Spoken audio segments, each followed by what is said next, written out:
亲爱的朋友们，欢迎来到微光夜读。我业绩年年第一，要晋升的职位却被茶女同事抢了。她不就仗着主管是她堂姐，又跟总经理有一腿吗？董事长来了，我直接上前告状：爸，你手下的人搞内幕交易。接下来开始我们本期故事，记得点击订阅并开启小铃铛。今年我设计的女装再次荣获行业内设计大赛金奖，荣登各大电商平台销售排行第一。这已经是我连续3年蝉联大奖和销冠。女装部主管刘亚笑容可掬地宣布晋升副主管的人选。我昂头挺胸，准备承担这份重任，却收到同事们怜悯的目光。刘亚平静地扫视了一圈会议室，最后眼光落在刘宁身上。祝贺你。刘宁接过任命书，挑衅地望着我。在同事们雷鸣般的掌声中，我平静地走到刘宁身旁，从桌上拿起一支话筒，大声说：这不公平！公放刺耳的笑叫震得举座鸦雀无声。公司章程里明文规定，谁业绩好谁晋升。同事们像看外星人一样打量我。刘宁嘴角扯出一道不易察觉的轻蔑。规定是一方面，但对重要岗位的提拔还要综合考量。你才转正1年，刘宁已经是3年以上的正式工了。除了业绩，他在管理方面更有经验。刘亚那张浮肿的脸竭力保持着优雅的微笑。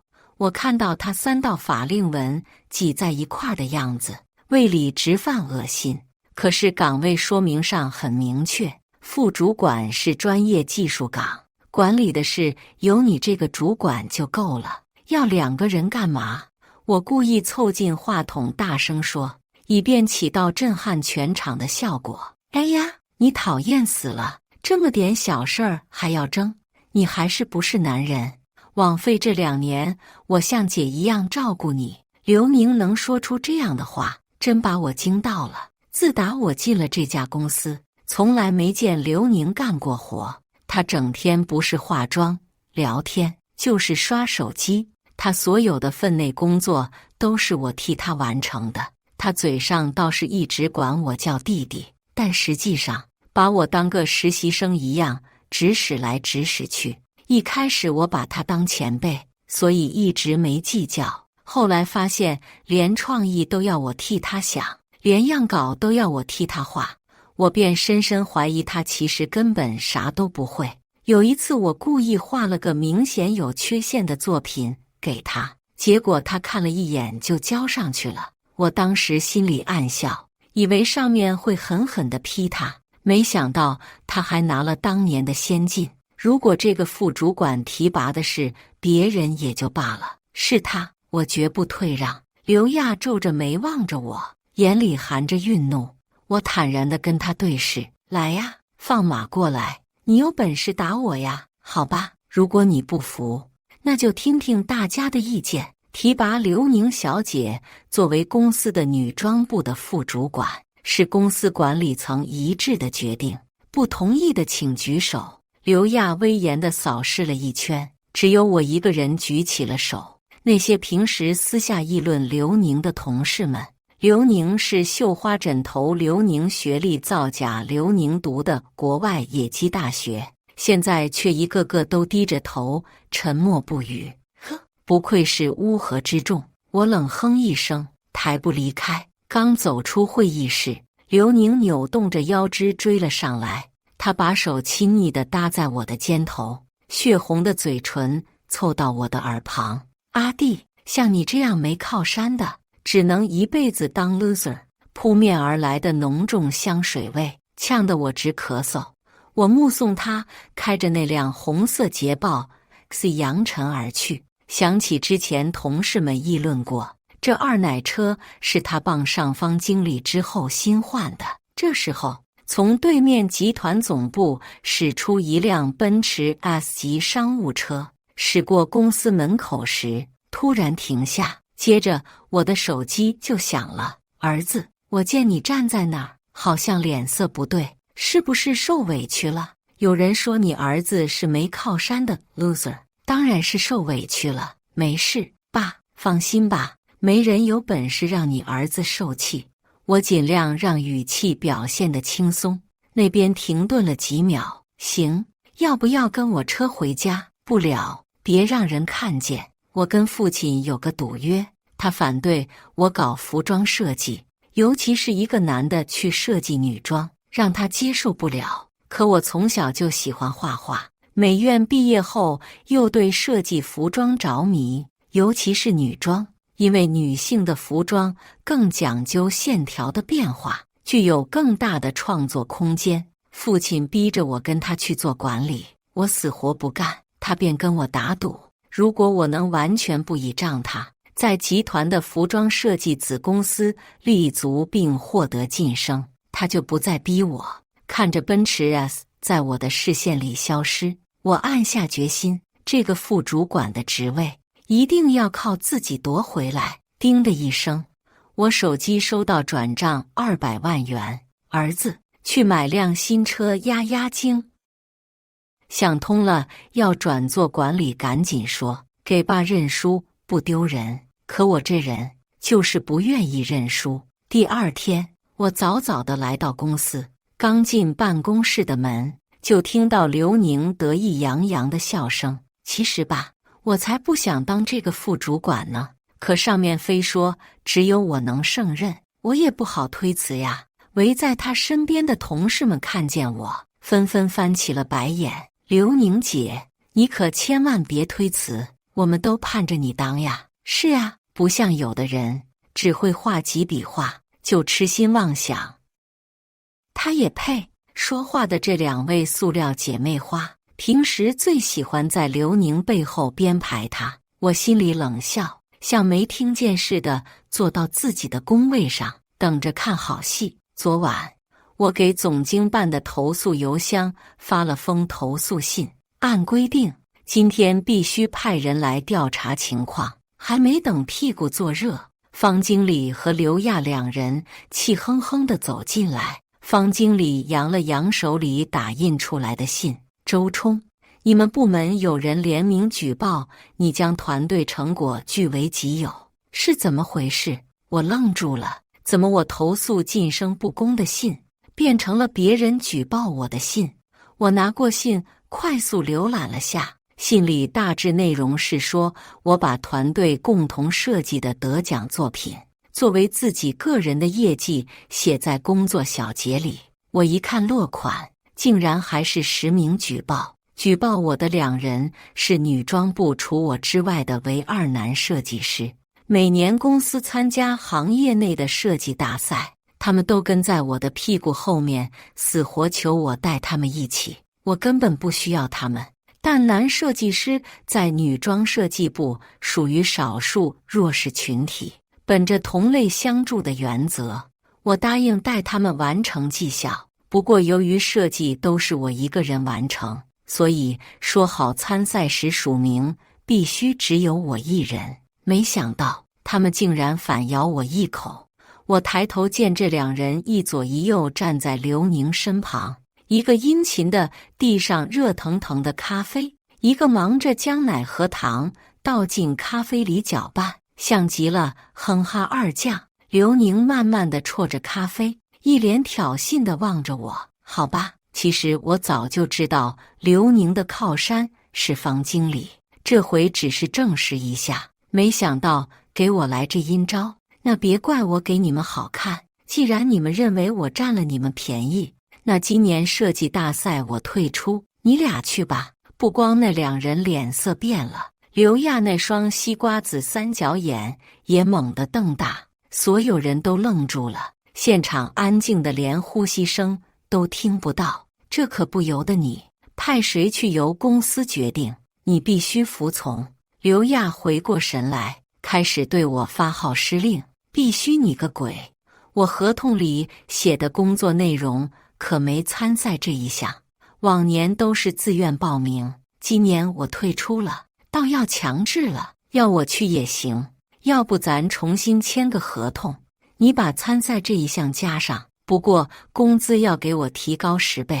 刘亚那张马脸一阵青一阵白，我看都不看他，昂首从他身旁走过。一旁的方经理脸色铁青，冲刘亚使了个眼色。刘亚急忙拉住我，压低声音：公司每年都给你机会，你不能忘恩负义，这样今年你要去参赛，还拿到1等奖。协会给你多少奖金，公司再奖励你1份。呵呵，少爷稀罕这点奖金，这么破天荒的奖励，还是让有真本事的人去领。本人何德何能，承受不起。我把胳膊从刘亚手里抽出来，抬步要走。周冲，你可别敬酒不吃吃罚酒。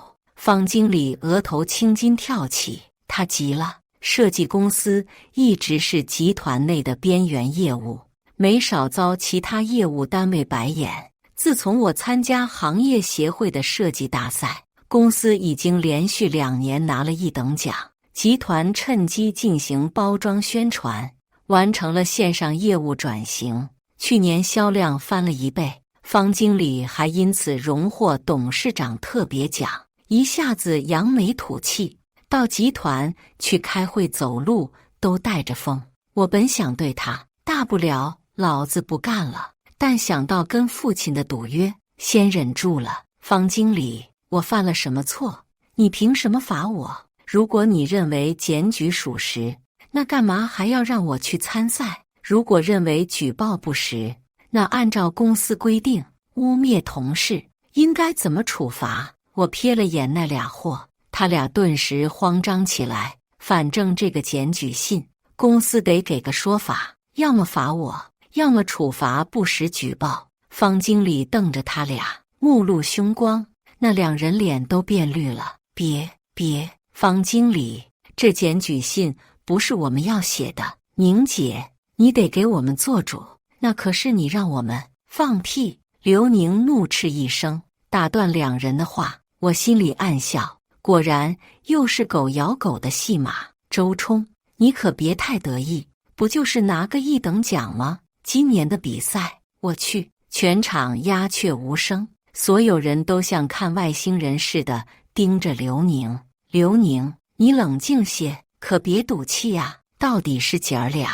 刘亚先替堂妹着急了。姐，放心吧，今年这个第1我拿定了，也要让某些人明白，我这个副主管凭的是真本事。说完，他十分顺滑地向方经理抛了个媚眼。刘副主管既然这么说了，我相信他一定不负所望。沉吟片刻后，方经理一本正经地给予首肯：不用准备比赛，这个双休日闲着没事，我回了趟家。爸去漂亮国开会了，家里只有小妈和5岁的妹妹。高一那年，我妈生病去世，1年后，小妈进了我家。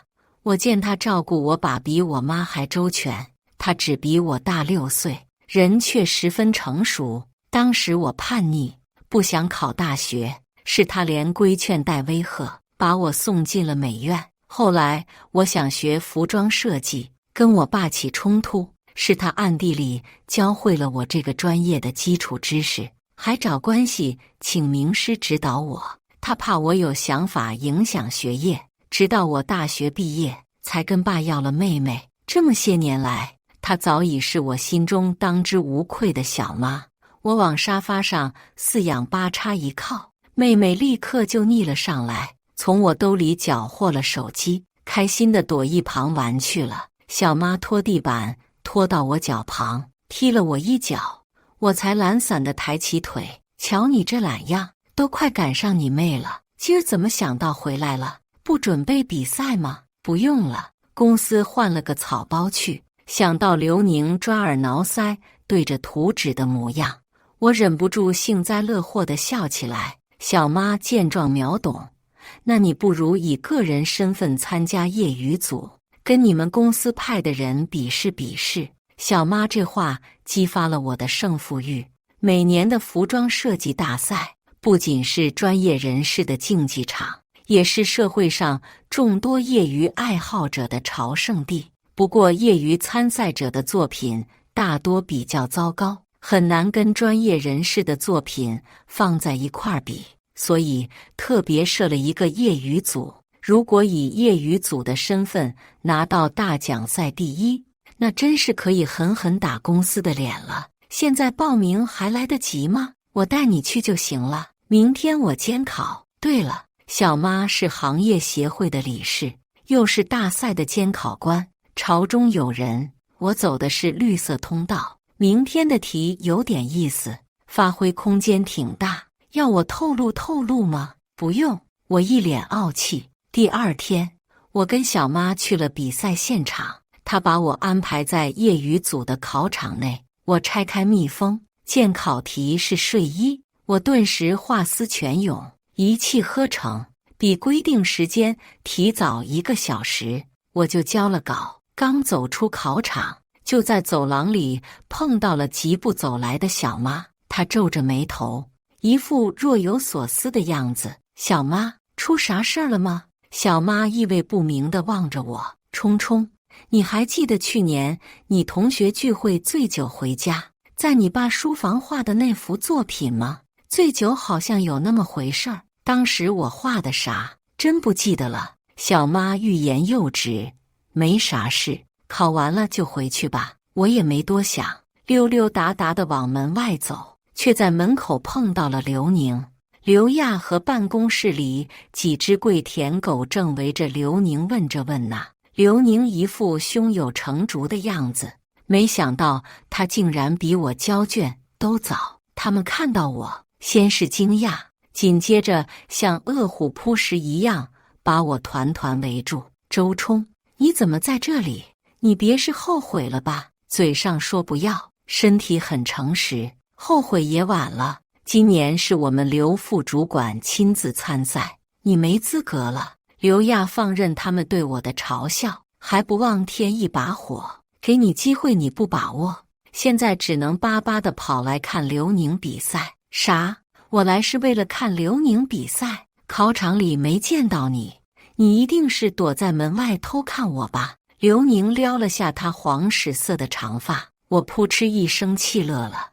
你也不揭开马桶盖照照你那张脸，我有那么没品位吗？你……刘亚做出一副和事佬的样子。刘宁，别跟他一般见识，你就说说你画的怎么样？那还用说，第一个出考场的是我，这一等奖肯定也是我。刘宁扭动腰肢，一脸得瑟。哎呀，我们刘宁姐最厉害了。就是刘宁姐以前那是谦虚，给某个白眼狼钻了空子。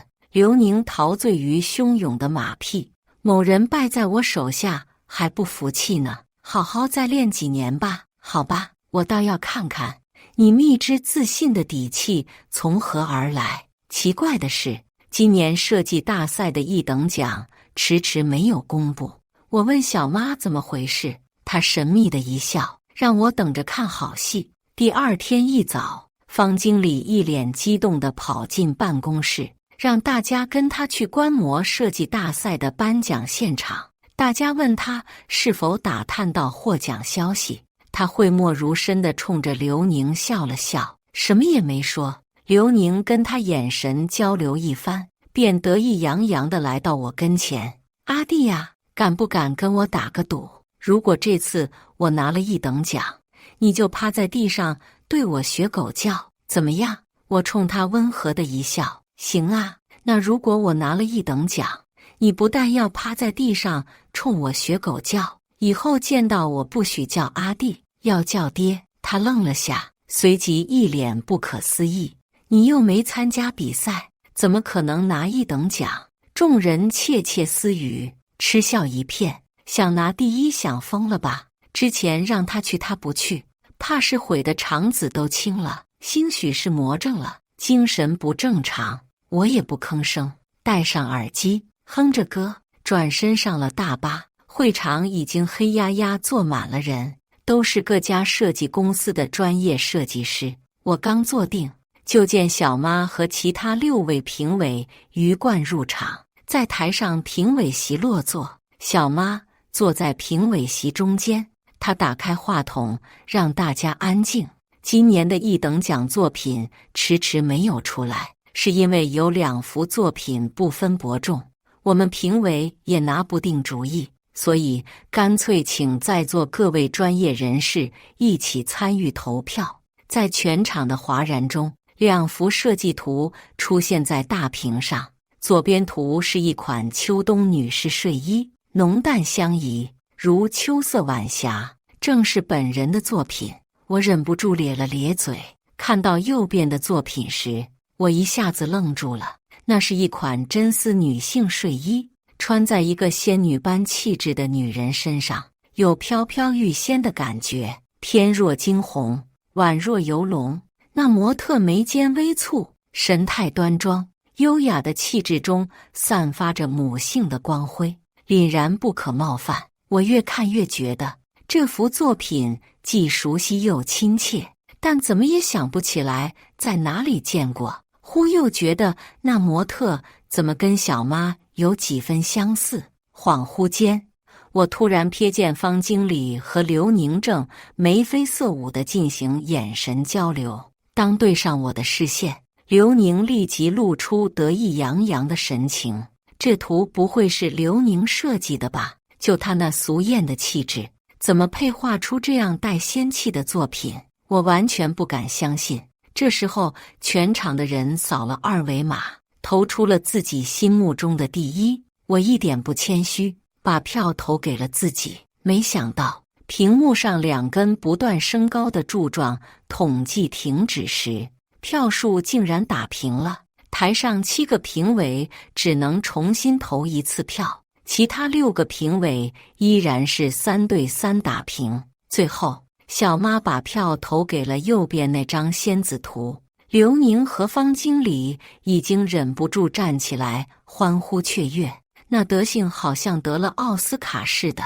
我欲哭无泪。右边那张图显然不如左边那张工整，甚至有2处衣服的褶皱都出现了谬误，但他画出了那种风神俊逸的韵味，却非左边那张能比的，所以我把票投给了他。小妈，你有必要那么讲原则吗？这么关键的时刻还不向着自己人。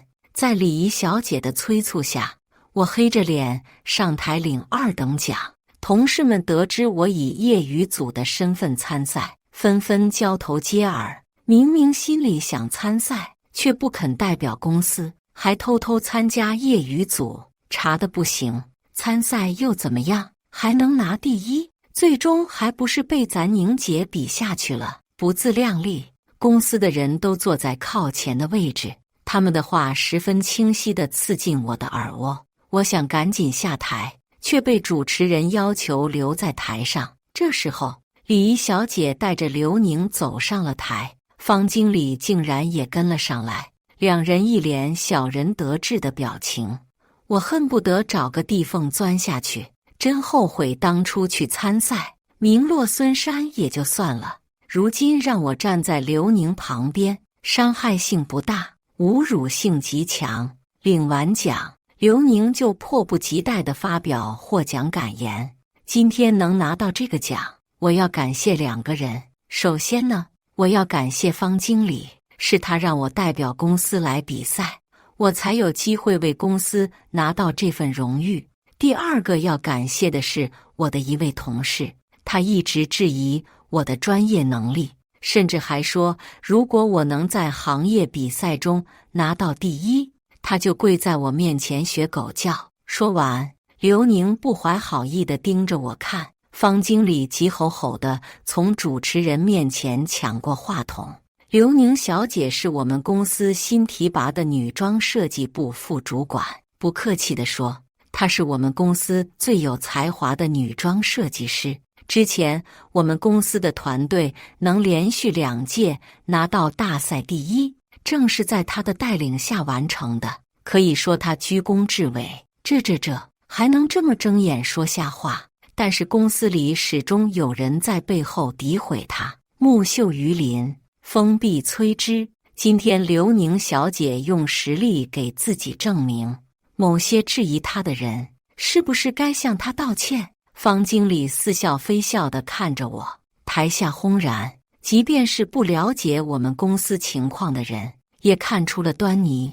他们干嘛都盯着第二名看？听说那个第二名也是他们公司的，因为公司没让他来参赛，就参加业余组，想跟一姐别苗头。尽管那人也挺有才，但还是一姐更厉害，专治各种不服。看这架势，是要第二名当场学狗叫吗？刘宁步履轻松地走到我面前，冲我莞尔一笑：“阿弟，虽然你一直诋毁我，但姐姐还是爱惜你是个人才，只要你向我认个错，学狗叫就不必了。”说着，刘宁冲着台下他那两位哼哈二将使了个眼色，两人会意，立即跳了起来，怒气冲冲：“不行，宁姐大度，我们可不答应。周冲愿赌服输，是男人，你今天就跪下学狗叫，大家说是不是？”“是，跪下，跪下，跪下！”大部分同事都跟着起哄，只有一小部分人选择沉默不语。“刘宁，你确定你没有作弊吗？”小妈借着公放的声音如一道惊雷，现场顿时鸦雀无声。我一抬头，见小妈眼含笑意地望着我，心里一下子就笃定了。“评委老师，你什么意思呀？”如果大家仔细看，就会发现这两张设计图的用纸是不一样的。右图用的纸张是平常惯用的画纸，而左图用的那张是打了水印的，才是这次比赛的专用纸。之所以这么安排，是因为前几届都出现过有人把事先画好的设计图带进考场充数的现象。设计大赛要求限时及时创作，用事先画好的作品偷梁换柱就是作弊。刘宁肯定是通过关系事先拿到考题，然后找高手画好带进场，只是他没想到今年大赛在用纸上搞了防伪处理。你怎么知道不是刘宁第一幅没画好，就换了自己的纸重新画了？我们为每位参赛者准备了足够的画纸，再说他怎么可以把自己的画纸带进赛场？你妄加评判，血口喷人！如果没有切实的证据，我们公司要告你毁坏他人名誉。方经理还是级别太低，不知道小妈的身份，竟敢对着他叫嚣。小妈柳眉倒竖，面含愠怒。教室里的摄像头全都拍下来了，你需要在这里放一遍吗？方经理一下子就蔫了，没有10分的把握，谁也不会当着那么多人发难。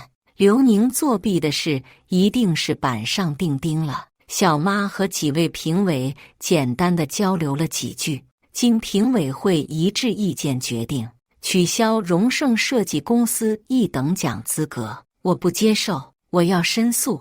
明明我的画才是最好的，凭啥取消我的1等奖？刘宁一扫茶的矜持，像泼妇一样撒泼起来。他申诉也没有人能支持他，他的作弊行为是铁定的。何况他根本无法证明他带进来的作品是他自己创作的。一个不能按规定完成比赛的人，却口口声声说用来作弊的作品是自己创作的，谁信呢？由于1等奖被取消资格，由2等奖递补1等奖。今年业余组能拿到1等奖是破天荒的事情，让我们一起祝贺这位业余组选手。全场给予我热烈的掌声，除了台上脸色发绿的刘宁和方经理，以及我们公司所在的那一片区域，突然公司那一片也出现了零零星星的掌声。方经理凶巴巴地扫了一眼鼓掌的同事，掌声便戛然而止了。刘宁就要上大巴的时候，我在车门前堵住了他。刘宁，跪下叫爹！之前不是让我跪下学狗叫吗？现在轮到我让你跪下叫爹了。刘宁把嘴唇咬得发白，气得浑身发抖。刚才谁说愿赌服输来着？我瞥了眼在一旁打算扶他上车的哼哈二将，那俩货面面相觑，不敢吱声。围在车前的同事全都选择了沉默，大部分人强忍幸灾乐祸的表情。作为公司的员工，你这样以下犯上，还让公司在外人面前丢脸，不处分你已经是客气的了。方经理拨开人群，将我推在一旁，一把拉过刘宁，就要上车。等一下，方经理，我想请教一下，在我们公司，为啥职位高的可以让职位低的跪下，但反过来却不行？为啥有靠山的就可以压榨没靠山的，没靠山的要反抗也不行？为啥搞关系都比搞业务积极？为啥大家都不能通过诚实劳动来获取公平与尊重？我话音刚落，沉默的同事们中竟然蹦出了几声好，但很快就被方经理严厉的眼神压下去了。你一个底层员工也配来质问我？我踩死你就跟踩死只蝼蚁一样，你等着！方经理瞪着我，目露凶光，我心里好笑，那就等着瞧，到底谁踩死谁？一连几天风平浪静，我正想着方经理怎么还没踩我，大赛余波却在网上发酵。刚开始舆论大多对我表示同情，质疑公司用人不公，甚至有不少网友还借此事件热烈讨论起职场霸凌的现象。但很快舆论风向便有了反转的迹象，一些据称是公司的内部人士陆续在网上揭露我的真面目。他就是个白眼狼，刚来的时候他啥也不会，都是宁姐手把手教他，他翅膀硬了就反咬一口，经常在背后诋毁宁姐。宁姐一直受领导器重，这次宁姐升职，他极度的发疯，到处说公司用人不公。他还经常盗用宁姐的创意，到处招摇撞骗。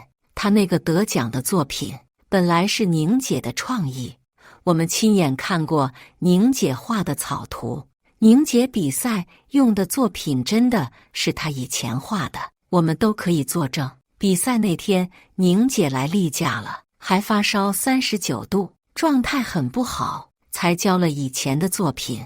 以她的实力，拿个1等奖本来就是小菜一碟。我翻着这些所谓的爆料，心里连连冷笑。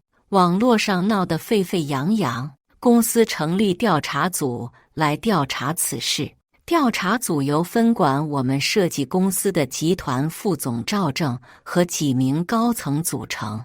传闻赵正是一个做事公正且眼里不容沙子的人。我走进会议室，看到方经理、刘亚和刘宁以及他们精心挑选的几个狗腿子已经早早坐成一排。我们都等你好久了，年轻人怎么一点时间观念都没有？方经理对我说话，眼睛却看着赵正。我明明提前5分钟到的，又没迟到，我也不争辩，找了个边上的位置坐下。我手机里存着所有作品的原稿和发表在杂志上的作品集，都是我这2年辛苦工作的证据。我不信他们仗着人多就可以颠倒黑白。以前老人都喜欢说一句话，真理越辩越明。今天当着集团赵总的面，我要舌战群丑。既然大家都到齐了，那就宣布对周冲的处罚决定吧。啥？我瞪大眼睛看着赵正阴恻恻的表情。不是说好的调查会吗？不调查就直接给我定罪。周冲平日里嚣张跋扈，打压同事，顶撞领导，在这次设计大赛期间违反公司纪律，擅自参加业余组比赛，对公司产生了极其负面的影响。我勒个去，大帽子一顶接一顶。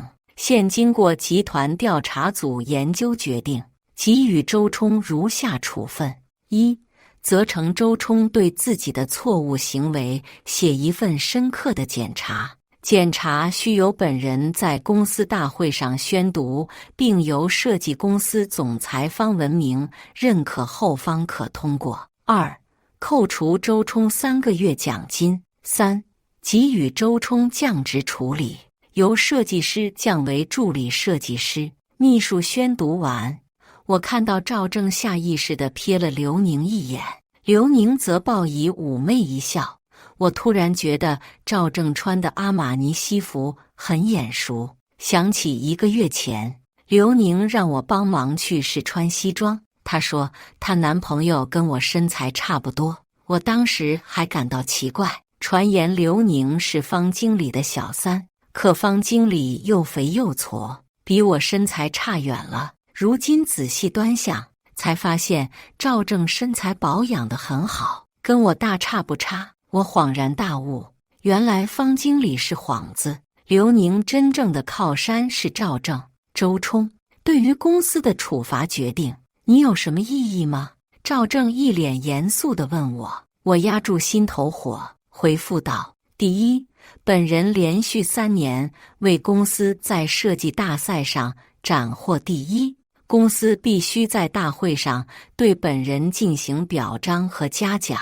第二，方经理、刘亚和刘宁长期打压和孤立本人，需在大会上向本人道歉，本人认可后道歉才算合格。第三，刘宁才不配位，德不配位，坐在副主管位置上实属尸位素餐，公司应立即纠正用人上的错误，提拔更适合的人选，也就是本人担任这个职务。我一顿输出完后，轻松惬意地往椅背上一靠，好整以暇地望着眼前呆若木鸡的诸位。你疯了吧？你以为你是谁呀？不知天高地厚。赵正气得脸色一阵青一阵白。周冲，久闻你擅长顶撞领导，却没想到你这么无法无天。公司没有开除你，已经是对你最大的仁慈。你别敬酒不吃吃罚酒。公司之所以没有开除我，是因为真需要为公司创造价值的时候，在座的这些酒囊饭袋都毫无用处。这种打压人才让其听话，事后再扔一根肉骨头让其卖命的破手法，在小爷这里行不通。有多大能耐就应该给予多高的职位，创造多少价值就该予以对等的回报。凡是不谈升职加薪的，都是耍流氓。我狠狠地打击一大片，击得满座哗然。赵正震怒：好，你既然这么目中无人，那我们公司这间小庙容不下你这尊大神。王秘书，立即拟一份开除周冲的通知，尽数他的所有劣迹，然后全公司通报，不，全行业通报。周冲，我要让你在这一行无立足之地。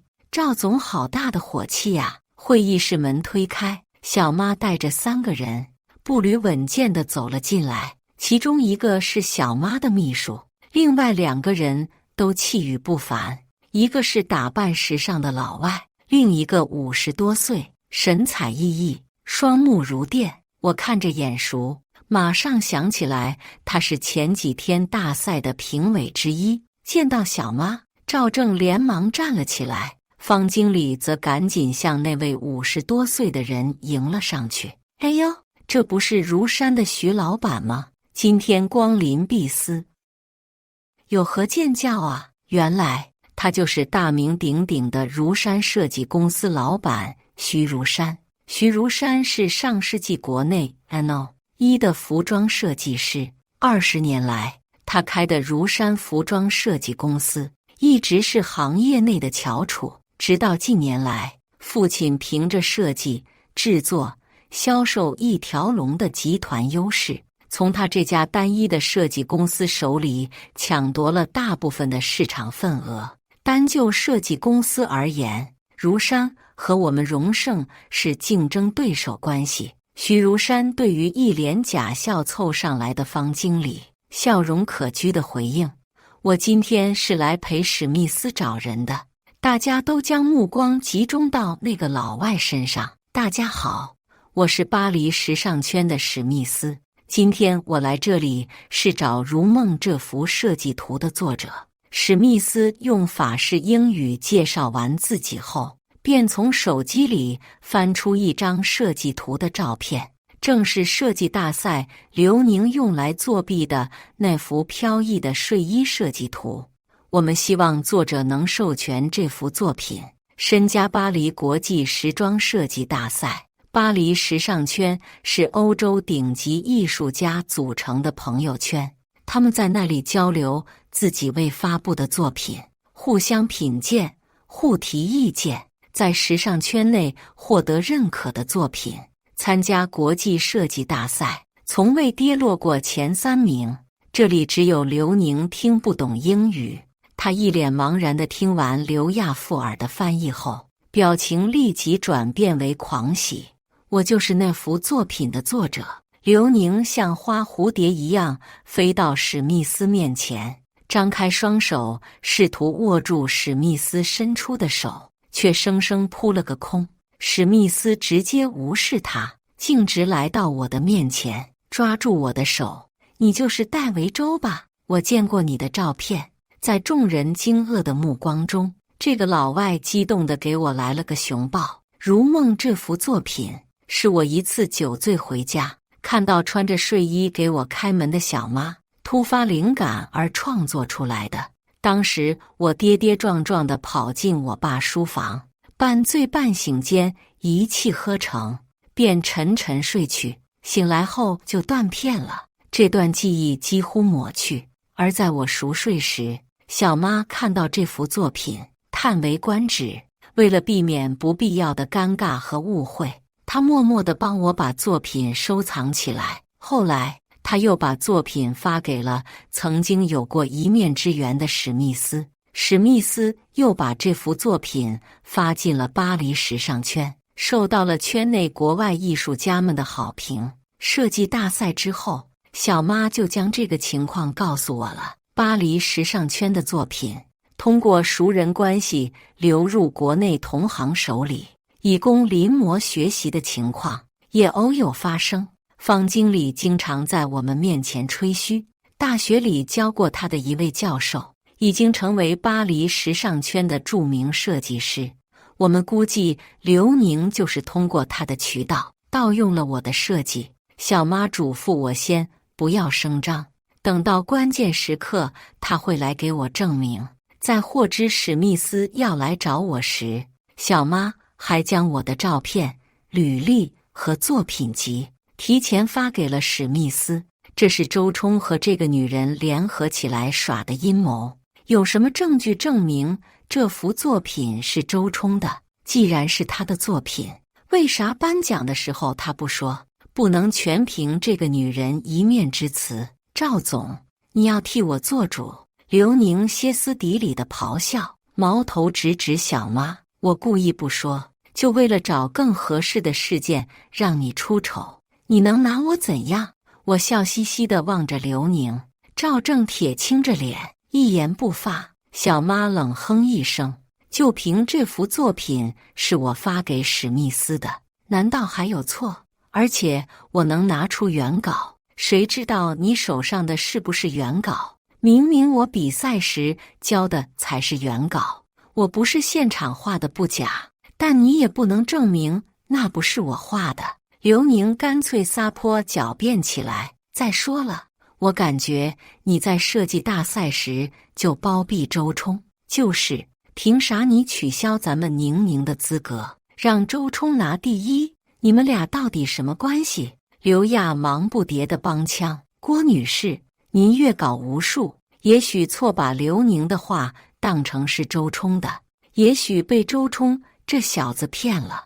我们相信您一定不是有意为之。方经理看似给小妈台阶下，其实狠狠补了一刀。行啊，那你俩当着我们的面，各自把《如梦》这幅作品再画一遍。史密斯和徐总都是专家，请他们品鉴一下，谁才是原作者，如何？小妈笑眯眯地望着刘宁，刘宁整张脸都僵住了，语无伦次。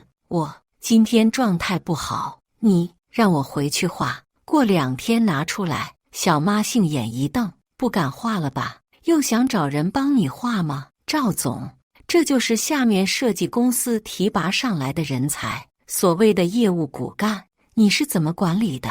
刘宁似乎找到了突破口，立即来了精神。你这个女人太嚣张了，敢这样对赵总说话？行业协会的评委算个屁，还不是靠我们会员企业出钱养着的，不许无礼！赵正一声断喝，竟敢这么对董事长夫人说话，给我滚出去！时间瞬间凝固，刚才还是一张张嚣张跋扈的脸，如今全都写满了京剧，还不快滚！赵正不断向刘宁使眼色，刘宁这才明白赵正是在替他解围，转身刚要走，慢着！小妈叫住了刘宁。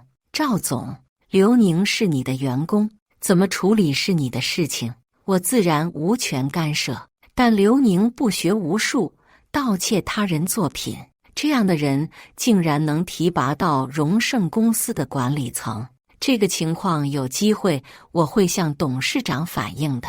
刘宁用怨毒的目光悄然朝小妈身后瞪了一眼，而作为行业协会新任的会长，我绝不允许有人玷污这个行业。小妈向秘书摆了下手，秘书拿出一张通知宣读：经行业协会全体理事决定，即日起吊销刘宁的设计师职业资格证书，3年内禁止刘宁参加协会主办的任何活动、比赛。此公告在行业协会官网首页发布。刘宁面露惊恐，不断地朝赵正投以求助的目光。赵正把脸歪向一边，故意不看他。郭会长，这个周冲您很早就认识了？赵正试探性地问。前2届他参加设计大赛，我恰好是监考，那时我就注意到他的画了。小妈轻描淡写地说。我注意到赵正、方经理等人都暗暗松了一口气，在他们看来，小妈顶多是惜才，只要跟我没有深厚的交情，就不必忌惮我。赵总，刚才我在门外听到，您是要开除周冲对吗？一直没有说话的徐如山突然开口。嘿嘿，周冲目无领导，无视公司规章制度，公司自然要对他进行相应的处罚。小妈适时地冷哼一声。赵正慌忙补充道：当然，如果他认错，态度良好，如果他的作品真能代表公司参加国际比赛，自然会考虑让他功过相抵。别呀！徐如山急忙打断赵正，没有规矩不成方圆，既然他破坏了贵司的规矩，绝对不应该姑息，该开除就得开除。在场的人都茫然地望着徐如山，不知道他葫芦里卖的什么药。徐如山郑重地来到我面前，热情地握住我的手。周老师，既然你已是自由之身，我们公司正缺一位设计总监，您才华横溢，足以担当此任。我诚挚地邀请您来我司任职。现场再次陷入一片死寂，赵正脸上挂不住了，毕竟人家跑到公司来挖人，这是公然的挑衅。徐总，哪有这么挖墙脚的？周冲是我们公司的设计师，我们从没有打算开除他。如果你是以协会理事的身份来我司指导工作，我们欢迎。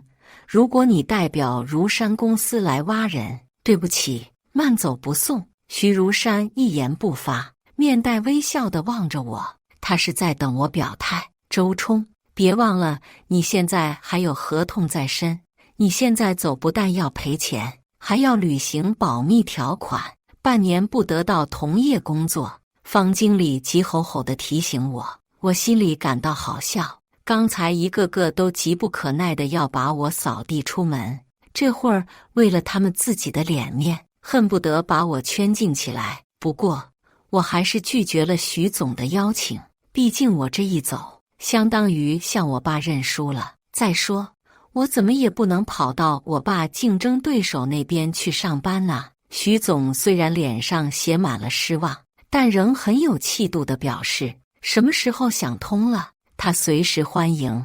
行业协会在官网上对刘宁进行通报处罚后，公司只是象征性的给了他一个留岗察看的处罚，然后他就像没事人似的，每天照常在副主管的位置上指手画脚。转眼快到了销售旺季，集团准备搞一场针对线上销售的大型推介会，邀请了众多知名的服装卖货网红参加，要求设计公司派头部设计师到现场讲解设计理念。方经理笑容可掬地把我让进他的办公室，我一看，赵正坐在里面等候多时的样子，他见我进来，忙起身相迎，热情地亲自为我倒水。小周啊，这次的推介会，集团决定将如梦这款睡衣作为重点推广。我决定让你去会上发言，不但给你一个展示自我价值的机会，也有机会让与会的集团领导认识你。机会难得，你可要好好表现啊！我心里嗤笑。小妈向集团推荐了这款睡衣的设计，集团当然会指定他的设计师来发言。我的发言关系到最终订单的数量，更关系到赵正领导的设计公司的业绩。明明是他有求于我，倒变成了他有意栽培我，我还得感恩戴德，真是个老狐狸。我一声不吭。赵正皱了皱眉，小周，我知道你对自己没被提拔有想法，不过公司也有自己的章程，提拔干部也要讲究先来后到，你好好表现，升职加薪是迟早的事。我依然不想。赵正皱起眉头，给方经理使了个眼色，方经理脸上立即堆满了笑容。小周啊，领导的意思很明显了，只要你这次推介会好好表现，领导一定会考虑提拔你的，你可不要让领导失望哦。我点了点头，张了张嘴要说什么，结果在两人期待的目光中，又把嘴闭上了。赵正脸上的不满一闪即过，随即向我露出鼓励的眼神。小周，你有什么担心的，尽管说出来。我想拉屎。方经理，我能借用一下里面套间的洗手间吗？我快拉到裤子上了。赵正皱起了眉头，出门到底，走廊里不就有吗？我本打算上个厕所再进来的，没想到阿姨要打扫，把男厕所封了。哎呦，来不及了！我适时地放了个响屁。赵正忙拿手掩鼻，去吧。我匆匆地跑进办公室的套间，套间布置的不比5星级宾馆的套房差。我还闻到一股淡淡的馨香，显然喷过香水。套间是方经理的休息室，以前大家都传里面是方经理和刘宁幽会的地方，如今看来，方经理只是给赵正和刘宁打掩护的幌子。我解决完毕，回到办公室，赵正又问我还有什么要说的，我说没了，他又扑我了一番，让我回去好好准备。我从办公室出来，就戴上耳机，打开手机上的软件，试试画面和声音。从屏幕里可以看到一张空荡荡的床，话外传来赵正和方经理的对话，声音十分清晰。赵总，你不会真打算提拔他吧？想多了，他那么倔强，等事情结束了，还要好好收拾他。果然不出我所料，我忍不住咧嘴一笑。推介会这天，方经理打电话催促了我3、4次，我才迟迟赶到会场。方经理领着我往会场里走，等候在门口的赵正微微松了一口气，赶忙迎上来：“怎么才来？董事长说完话就该你上了。”赵正拍了拍我的肩：“别紧张，我对你有信心。”我探头朝里瞧了一眼，见会场里黑压压坐满了人，父亲正在台上讲话。我转头冲赵正咧嘴一笑：“赵总，我觉得以我卑微的身份和地位，还是不上为好，你还是换刘宁上吧。赵正和方经理有些措手不及，面面相觑。赵正一把抓住我，周冲，这时候撂挑子，你想干嘛？不干嘛，给我相匹配的职位和待遇，我才够格上去发言不是？赵总不是说了，你表现好，自然会考虑给你升职。方经理急忙插嘴，糊弄小孩呢？考虑10年也是考虑，我立马就要升职，升职需要走流程，现在也来不及了。那行，等走完流程，我再上。我转身就走。赵正急了，冲上来拉住我，周冲，你别太过分了，今天你必须给我上。行，那我待会儿上去，当着供应商和董事长的面，向大家介绍一下荣盛公司是怎么任人唯亲、打压人才的。你，赵正眼珠瞪得像铜铃。这时候，会场里传来热烈的掌声。董事长发言结束了，赵正对方经理大喝一声：“走啊喂！”方经理一脸茫然：“快呀！”赵正怒吼。方经理这才反应过来，急忙取出手机，登录公司微系统，快速键入一行字。赵正紧接着按了几下键，然后把手机举起给我看。方经理，你任我为公司女装设计部常务副主管。赵正审批同意，现在全公司都可以在内部系统上看到这个任命。现在让我们请如梦这款睡衣的设计师周冲先生上台发言。在热烈的掌声中，我昂首走进会场。上台的一刻，我对上父亲投来的目光，他眼里没有任何波澜。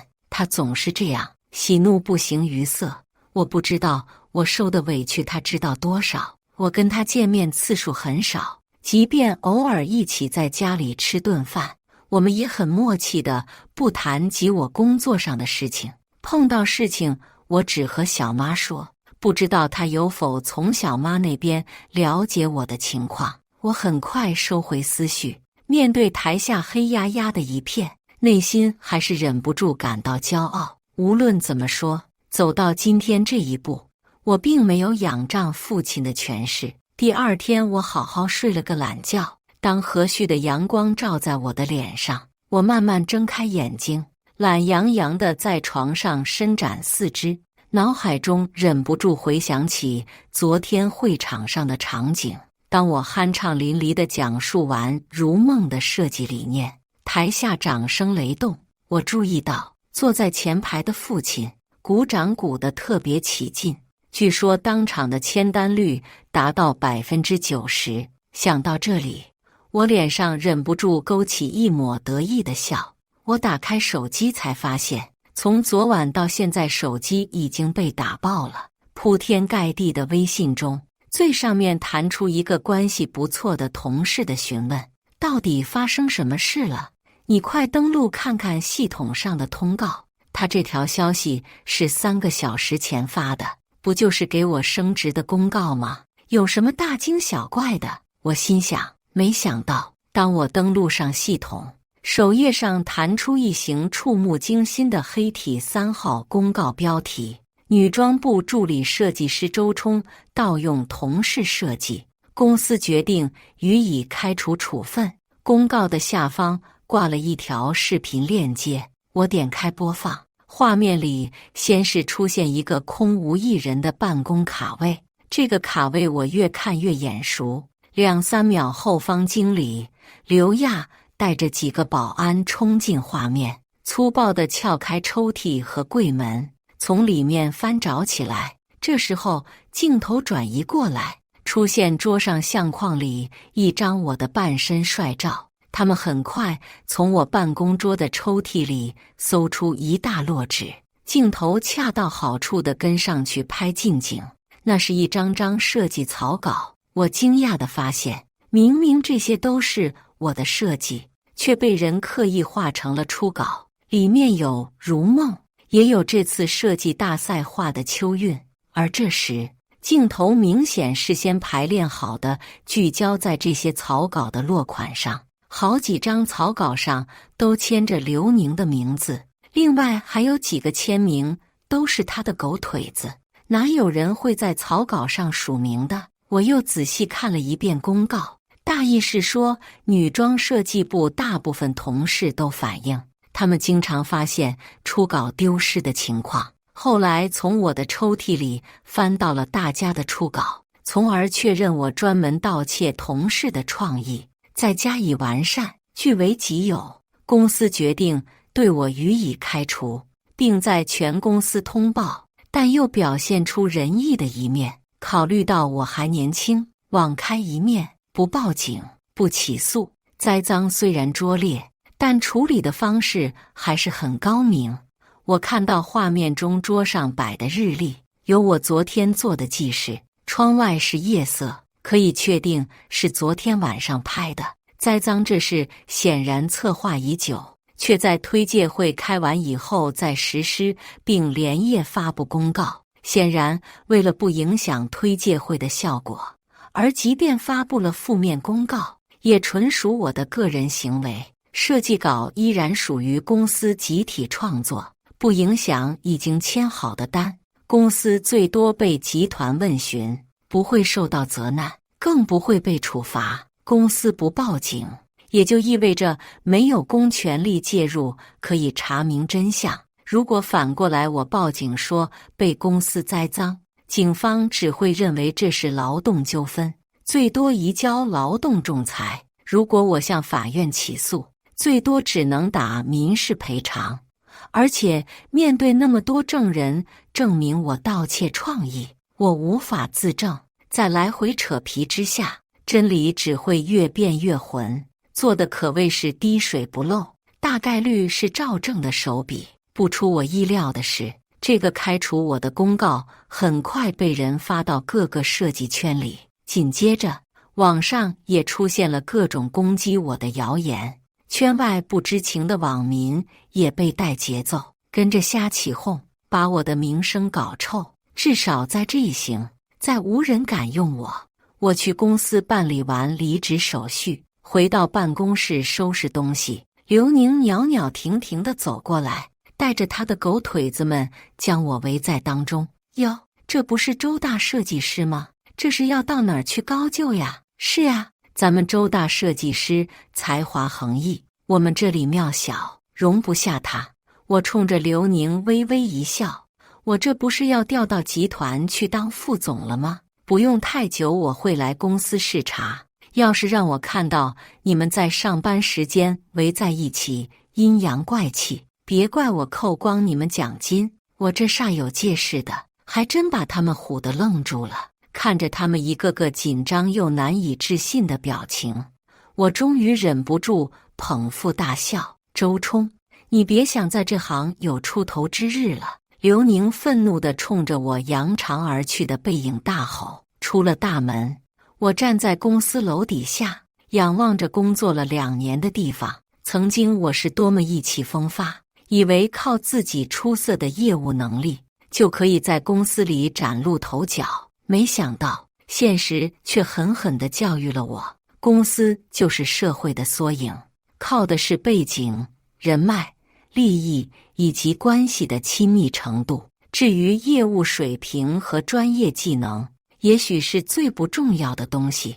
我现在心里有一股冲动，真想跑到对面的集团总部，直接冲进我爸的董事长办公室，向他诉说我遭受的委屈，让他帮我主持正义。但是这样真的好吗？这样意味着我将不得不放弃我做设计师的梦想，乖乖地坐上我爸给我安排好的副总交椅。届时，赵正、方经理、刘亚、刘宁等人会立即对我换上讨好的嘴脸，他们会不露痕迹地抹去开除事件的影响，甚至反过来对我曾经奋战过的事迹大加称颂。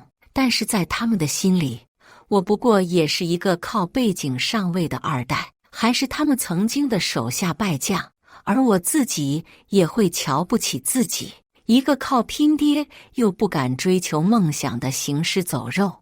我当然要像英雄一样回来整治他们。但我不能以这样无能的方式。我本可以给小妈打电话求助，但她现在在大洋彼岸参加国际时装展，我不想打搅她。最主要的，这次我想完全靠自己来解决问题。现在能帮助我的只有一个人。我从通讯录中翻出了他的联系方式。徐如山，徐总吗？我是周冲啊，等你很久了。我今天很忙，你赶紧来公司。我让这边副总协助你办理艺术总监的入职手续，你先熟悉工作环境。我们明天见了面再聊。电话挂断，我有点发愣。我想过徐总会惊讶，会犹豫不决，也想过该怎么向徐总解释自己是清白的。没想到他竟然早已虚位以待。看来真正的千里马还是能遇到伯乐的。我更加确信现在的选择是对的。更让我惊讶的是，入职以后，我受到了超高规格的待遇。徐如山站在我的身旁，告诉所有主管，今后所有的工作都必须以我为中心开展。开始几场我主持的新款设计会，他都百忙中抽出时间亲自为我站台。几次头脑风暴以后，下面的主管也都对我的专业能力感到叹服，而我也一改以往孤傲刺头的风格，虚心接受其他设计师的意见，学会融入团队。同时，我学着激发团队里每个人的潜质，提高大家工作的积极性，学习怎么成为一个优秀的领导者。跳槽短短半年时间，通过团队的协作，我就以超高效率为公司设计出上百款风格各异、别致新颖的服装，拿遍了国内外各种奖项，荣登各家知名的时尚杂志，被众多头部时尚博主所推荐。公司在设计市场的市占率大幅度提升，公司的大门几乎每天都被那些寻找我们委托授权的服装公司代表围得水泄不通。到了年底的全国新品推介会，为了获得明年流行时尚的主导权，我和团队带上几十件呕心之作，与众多同行同台竞技，其中就有我的老东家荣盛公司。在踏进会场的一刻，我心虚地打量会场前排的坐席，只看到了赵正、方经理、刘亚和集团的一个副总，并没有看到父亲。我这才轻轻松了一口气，我可不想跟父亲正面对杠。自从跳槽之后，为了回避见父亲，我尽量不回家，偶尔回家拿东西，也是挑他不在家的时候，偶尔给他发发消息，也是遇到节假日的例行公事，我也是尽量言简意赅，不给他留下往下聊天的借口。不过他倒也干脆，回的字数比我还少，我们彼此心照不宣，都不触及敏感话题。我暗地里问小妈，我爸到底对我跳槽的是什么态度？小妈抿嘴一笑回答，不置可否。在推介会上，我遇到了刘宁，她依然穿着那一身过于花哨的打扮，而带来的设计图更是让人忍俊不禁。当我展示我的设计图时，立刻惊艳了全场。我代表公司成功地获得了全场80%的订单，而刘宁则名次垫底，几乎一无所获。即使在眼花缭乱的闪光灯下，我依然清晰地察觉到赵正、方经理、刘亚和刘宁投来的怨毒目光。我昂首阔步地走出会场，却被他们团团包围。你这个叛徒，居然帮着竞争对手打击我们！要不是你，我们不会惨败如此。连集团都把订单给了你们公司，让我们和颜面存，全都是因为你。方经理、刘亚和刘宁轮番数落着我，把我气不活了。要不是我没有失忆，我真以为自己有多么无耻。怪我吧，都怪我。那你们能对我怎么样？再开除我一次。我挑衅地看着赵正，赵正面不改色，始终端着一副不苟言笑的表情。年轻人难免犯错，公司不会责怪你，相反，会向你敞开大门。董事长已经下了指示，正式聘请你担任荣盛公司的艺术总监。祝贺你啊，年轻人！搞毛啊，有病吧？凭什么让我回来我就回来？等等，董事长，我爸原来是父亲让我回去的，他竟然认可我搞设计了，不直接跟我说，还要维护面子。嗨，跟自己儿子有什么好难为情的？不过真要回去，对我来说却十分为难。就在我参加新品推介会之前，徐如山把我叫到了他的办公室，语重心长地跟我说了一通，大概意思是他年纪大了，准备寻找诗和远方，以后公司的事务就全权交给我来处理。他不仅是我的伯乐，还如此器重我，我被感动得不行。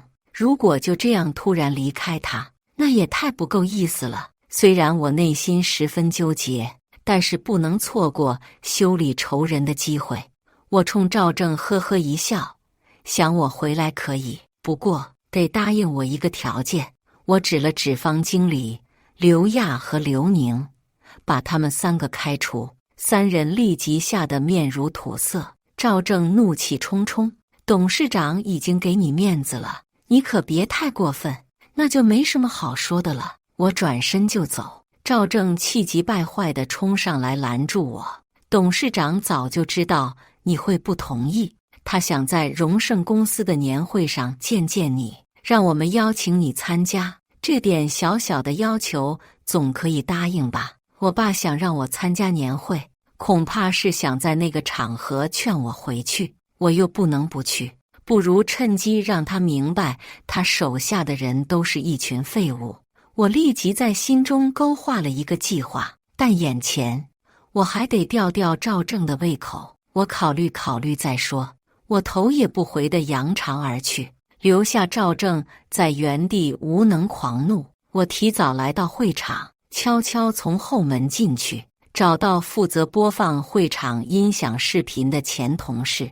这位兄弟曾经差点被刘亚的关系户顶替掉，是我以他能辅助设计师 AI 作图为由，帮他保住了这份工作。他一直对我心存感激。他听完我要他做的事，震惊了3秒，然后什么都没说，就爽快地答应了。跟他交代完，我先不忙进去，而是躲在门后，朝里张望。我看到父亲挽着小妈，被众人簇拥在当中。赵正、刘亚、方经理、刘宁异常谄媚地冲着他点头哈腰。父亲勉强报以微笑，但显然有点不耐烦，不时看看手表，时间已经到了，但我还没出现。父亲非常不满地瞥了眼赵正，赵正焦急地不断打量着大门，一边向父亲解释着什么。我看到方经理举起手机拨打电话，紧接着我的手机震动起来，我故意把电话掐断，方经理又顽固地打来，我又掐断，如此3次。我拖延了10几分钟，见赵正等人已经急得像热锅上的蚂蚁，这才转到前门，大摇大摆地走了进去。正好听到父亲在大声训斥他们，连这点小事都办不好。赵正等人低着头，一声不敢响。他们看到我走进来，如获至宝，一下子把我围住。方经理怒气冲冲地要斥责我，赵正一把将他推开，上来就给我一个热情的拥抱，欢迎回家。也不知道是谁把我从家里赶出去的。我垂着双手，笑着回应。赵正眼中的怒意一闪而过，立刻恢复满脸的笑容，就当什么都没听见。我心想，你就演吧，一会儿看你演得下去不？大家各就各位入座。小妈冲我招招手，我坐到父亲旁边留着的空位。父亲冲我和蔼的笑笑，压低声音在我耳边关切地问：新工作累不累啊？还行吧，至少心不累，不像在这儿整天要防各路小人算计。我故意大声回答。我眼角的余光瞥见赵正等人投来复杂的目光，听了我这句话，他们又心虚地互相交换眼神。这时候，在场的人都已落座。我注意到我这一排的都是集团的董事，小妈还特意把我爸右手边的位置空出来，而大厅里一多半的座位还空着没人坐。难道还有许多人没来？我心里正嘀咕，就看到徐如山领着公司的同事们走了进来，父亲急步迎上去，两人热切地握手寒暄，像多年的老友一样。父亲拉着徐如山坐到他右手边的位置，大厅里另一半的空位很快被占满。徐如山等人的到来，在会场里引起了不小的骚动，前同事们一个个交头接耳，窃窃私语。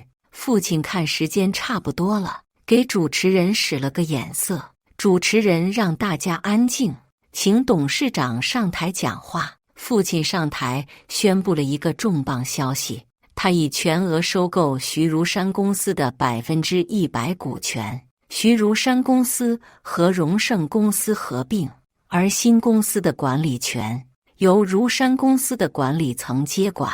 我一听父亲跟徐如山达成意向收购的时间，正是我刚被公司辞退的时候，这才明白徐如山这么热情地接纳我，扶持我，原来都是我父亲在幕后操作。现在有请新公司的 CEO 兼艺术总监上台讲话。父亲的声音掷地有声，在热烈的掌声中，我不由得看着徐如山，他却一动不动。我看到小妈向我示意让我上去，见我还是没反应过来，徐如山直接伸手把我拉起来，往台上推去。去吧，小伙子，这是你的舞台。徐如山声若洪钟，我像做梦一样，跌跌撞撞地走上台，背后一半热烈的掌声，一半则陷入纷乱的骚动。我来到父亲面前，好半天才清醒过来，清脆地喊了一声“爸”。台下仿佛在平静的水面上丢下一颗重磅炸弹，瞬间炸开。我站在台上沉默了3秒，决定先调侃一下，我今天能站在这里，代表如山公司全面接管荣盛公司，充分体现了荣盛公司的文化传统。在荣盛公司要上位，就得上面有人。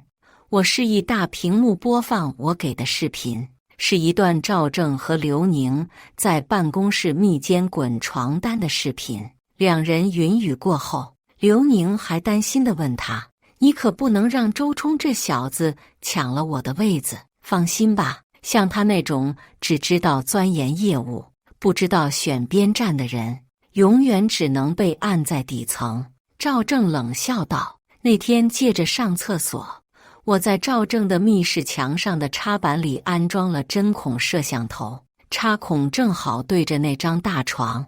赵正和刘宁做运动，我在手机上可以实时观看。刚放完视频，一个女人尖叫着跳起来，举着手里的限量版爱马仕，疯狂地追打赵正。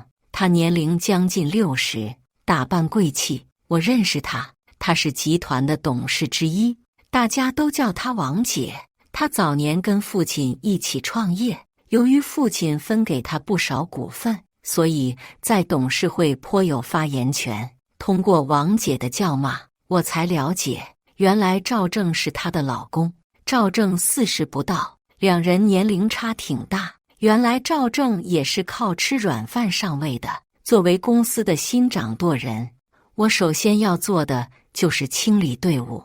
我威严地扫视了下全场，扑通一声，刘宁昏倒在地，一旁的刘亚忙上前狠狠掐他人中，场面陷入混乱。我不禁感慨，我最终能杀个回马枪，成功复仇，还不是因为有我父亲这个大靠山。试想，如果是一个普通人家的孩子，尽管能力再优秀，结局又会如何呢？哪有那么多如果？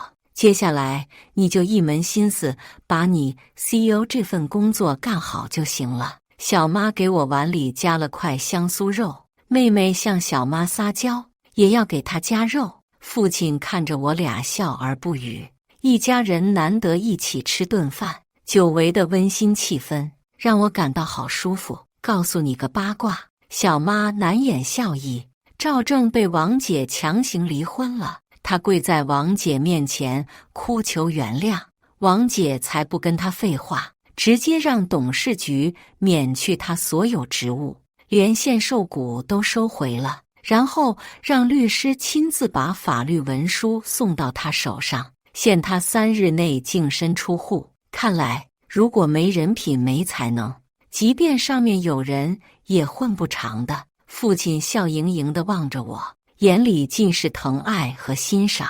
掌管公司之后，我意识到父亲的良苦用心。管理和专业其实是不矛盾的，只有手里有了权力，才能让公司朝着我希望的方向改变。上任之前，我去拜访了徐如山，希望他能作为高级顾问留下帮我，但他婉拒了。他拍了拍我的肩膀，说他终于可以退休云游四海了。我知道他是不想束缚我的手脚。我先对公司的人事做了调整，方经理除了攀附一无是处，我直接把他开了，而其他人我都根据他们的能力调整了相应的岗位，也就是说全都留用了。没错，刘亚和刘宁我都留下了，包括他们那些狗腿子。刘亚有10年以上的管理经验，我让他负责行政事务。刘宁在我办公室门外跪了1天1夜之后，我给他一条路，1年之内通过设计考评，考评合格就给他初级助理设计师的职位。没想到他半年就达标了。刘宁是普通人家出身，要生存全靠自己拼搏，在乌烟瘴气的环境里，自然往下三滥的方向努力，而他也会非常快的根据环境的变化来调整生存方式。他毕竟是有基础的，我眼见他没日没夜的钻研业务，进步飞快。我掌管新公司1年后，经过全体同事上下一心的努力，我们的业绩顺利拿到了全行业 Top 1，而我主持设计的服装也包揽了全国设计比赛的前3。好的生态和文化才是企业成功的关键。我真希望全集团、全行业、全市场都能有一个良性的环境，让每个人，无论上面有没有人，都能充分发挥出自己的才能。爸，那我们当初打的赌，到底算谁赢了？我怯生生地问。